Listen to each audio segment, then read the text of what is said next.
It's your tech moment. Digital skirmishes. Natasha Lomas writes, UK Facebook users now have a tool to report scam ads. Facebook has provided a new feature that allows users to report suspicious ads when they find them. The reporting tool is purported to help alert Facebook's monitoring team so they can take action. But I wonder, why is this necessary? When ads are purchased, shouldn't they be evaluated first? And where is Facebook's artificial intelligence on this? Was it always low-paid workers doing this? So in the age of unscalable technology, rather than spend money and expend resources to improve the system, Facebook will farm its own users to do the work for which they are responsible. Worse, you can bet that the system will be abused just as YouTube's strike policies are, with those who stand to lose the most in views, clicks, and income forming raids against their foes and using the tool to get those foes suspended while the platform locks down accounts for investigation. Rather than deal with ants in the schoolyard, they've given all the kids pellet guns. What could possibly go wrong? You can read how to use this tool today from TechCrunch. Sean Nichols writes, Amadeus Airline check-in bug.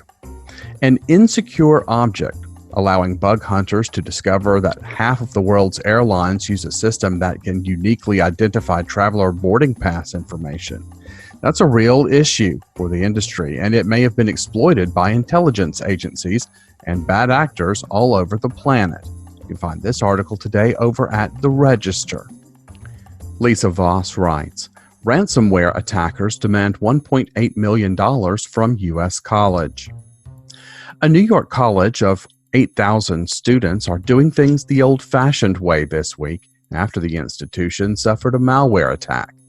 Administrators are taking the disruption in stride and explained that it will create more opportunities for personal interaction. Since the college has been around about 80 years, they were prepared for how things used to be and fell back to paper processes. With Bitcoin prices over $10,000, it remains to be seen if the ransom will be paid or if the hijackers will be told to go pound sand. You can get the details over at Sofo's Naked Security blog. Pierluigi Paganani writes, iOS URL scheme exposes users to app-in-the-middle attack.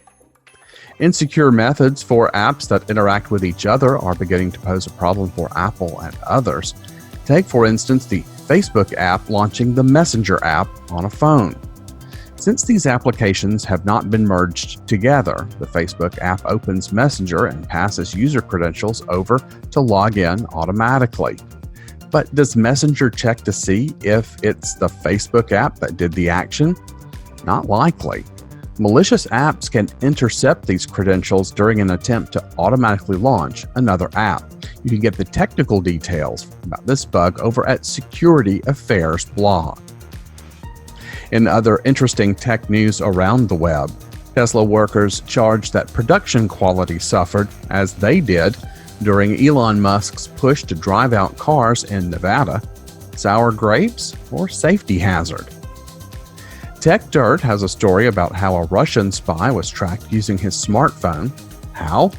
Well, the Russian privacy law doesn't cover people who don't exist, so the spy's cover had no privacy rights. Zing! Cornell's pre-publishing system shows an article will be published about how artificial intelligence can predict what a person looks like by listening to a snippet of their speech. And Engadget reports that the online game Apex Legends has decided to match cheaters against other cheaters as a form of punishment and entertainment. T-Mobile and Taco Bell will marry and have a baby store. T-Mobile? Is this for real or a marketing stunt?